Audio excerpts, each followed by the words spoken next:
Kansas men's basketball players Kevin McCullar and Hunter Dickinson will not play in the Big 12 tournament. This is what Bill Self said on the radio in Lawrence, Kansas today, and I saw it on X. So this is big news. First of all, it's the leading top two scorers for Kansas. And I'm going to go over the numbers for both of those guys. Kevin McCullar is 6'7", 212-pound guard. That's a fifth-year senior. He averages in 26 games played up to this point, 18.3 points per game, 6 rebounds per game, 4.1 assists per game, 0.4 blocks per game, 1.5 steals per game, 1.9 fouls per game, 2.5 turnovers per game. He made a third of his threes this year on 117 attempts and 80.5% on free throws on 149 attempts and 45.4% from the field on 350 attempts. That is in 26 games. That's a big loss.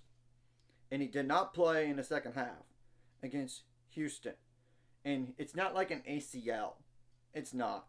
It's a bone bruise that he's missed time in the past with. And Hunter Dickinson, as we all know, it's a shoulder.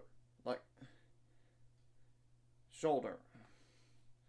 And in all the games that he's played this year, Hunter Dickinson in 31 games averages 18 points per game, 10.8 rebounds per game, 2.2 assists per game, 1.4 blocks per game, 0.9 steals per game, 2.2 fouls per game, 1.8 turnovers per game.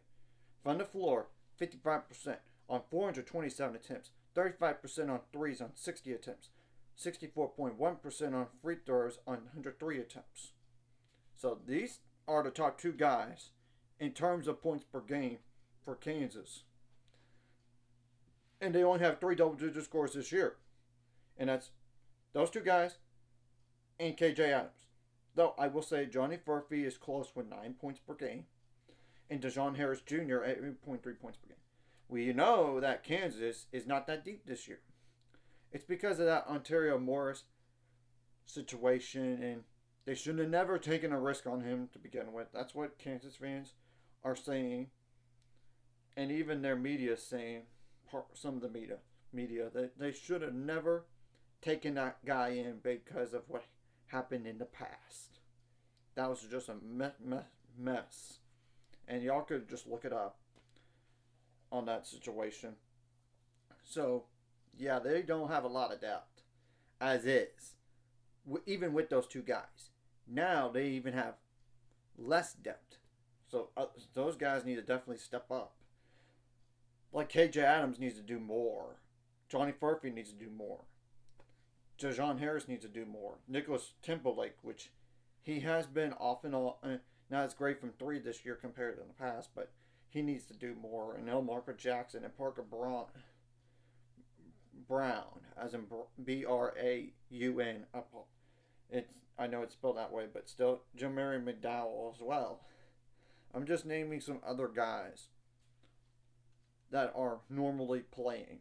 Yeah, not like the walk-on guys, or like a Michael Jankovic, or Wilder Evers, Dylan Wilhite, which he might play, I don't know.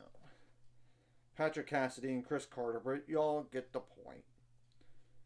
It's not the guys that don't usually play. And we all know, the Big 12 tournament does start tomorrow. It's 11 versus 14, 12 versus 13, and Kansas is a 6 seed, as we all know. They take on the winner of Cincinnati and West Virginia. I would dare to say either one of those two teams is capable of beating Kansas. Even West Virginia. I know it sounds crazy. But we have seen Kansas lose to West Virginia before. And it was on the road.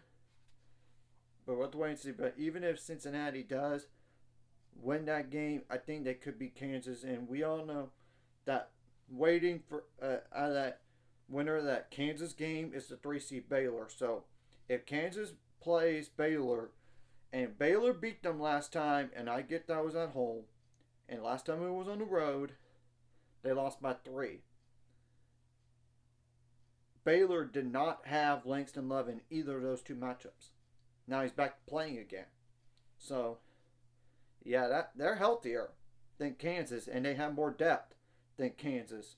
and the depth in the front court shrinks for Kansas because of that loss of Hunter Dickinson and Kevin McCullar to an extent. He's more like a small forward type of guy, guard slash small forward. But either way, it doesn't really matter.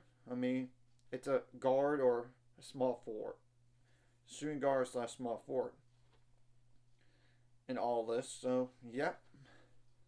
And it's important to note, especially the Kansas game, by the way, will be the last game of the day on ESPN2 or ESPNU at 8:30 p.m.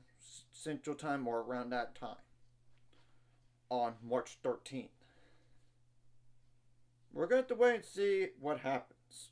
So, anyways, if you like this content, hit the like and subscribe button. See you guys later on the road to 600 subscribers. Of course, ultimate goal is 1,000 more. So make money off this. Of course, liking the video, comment the video really helps the YouTube algorithm so more people see it. Sharing the video does help as well so more people can watch. And if you're watching and you're not subscribed, hit the subscribe button. It's free, the notification bell as well. And actually, according to the ESPN app, it does say ESPN2 for sure. And this is only for the Big 12 tournament and not like the NCAA tournament. But even when it gets to NCAA tournament, they might still be affected. I don't know. We'll have to wait and see how healthy they are, those two guys, when they get to the NCAA tournament and all this. And this does affect the possibility of seeding. They could drop down to a 4. Possibly. I would not think a 5 at this point. I would not think so, but we'll have to wait and see what happens.